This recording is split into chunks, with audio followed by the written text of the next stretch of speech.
My name is Rachel Orduño, and I lived with TB from 2003 until 2006, when I was correctly diagnosed after, unfortunately, 3 years of being treated for anything from pneumonia, bronchitis, laryngitis, sinusitis,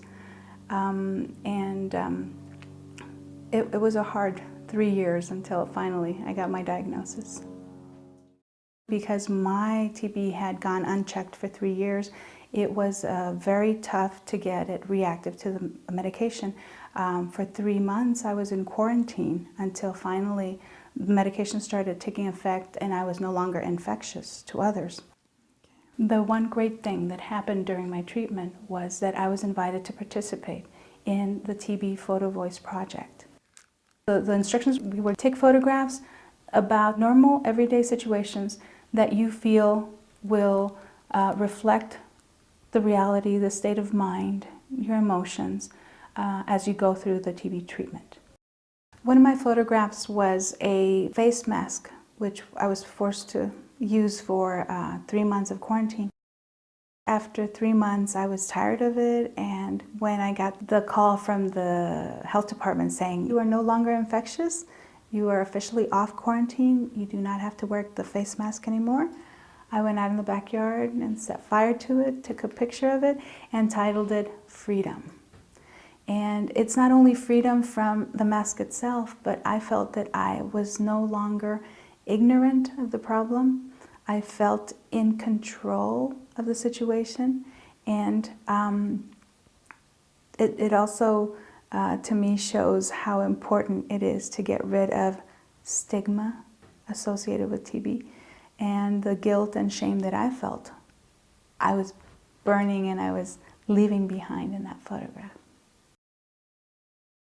There is a photograph that I took on my sister's tombstone that reads that in this tuberculosis cemetery, we do not want any more people to die.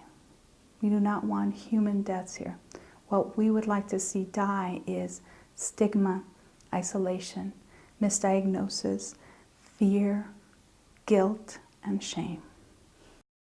In the beginning of my treatment, I used to view medication as torture because my 3-year-old niece struggled greatly, fought us tooth and nail to not take the medication.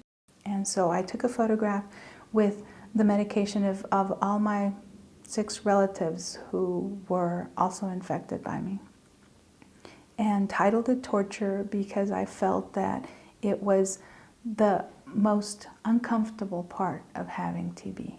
And when I presented it to a group of TB Photo Voice participants, a participant said, "But you have to think of it in a positive way.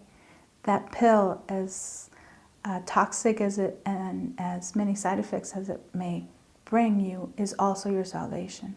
There is health in that pill." I learned a lot during my TB experience from kids that were involved in the TB Photo Voice project.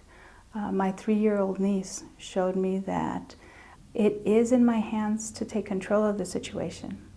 I took a picture of her in the playground, and there was a steering wheel, and I titled it "Being in the Driver's Seat," because that is what you need to do. You have to feel you have control of the TB situation. You are the master of your own destiny, and you have to make decisions that benefit you in the long run. But it's always you. You are in the driver's seat of the situation. My strongest message to the general public is that TB is preventable, treatable, and curable.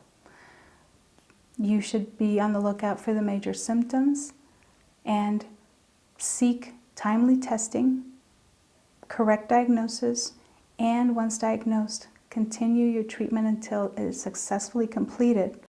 All of us can be heroes by stopping TB.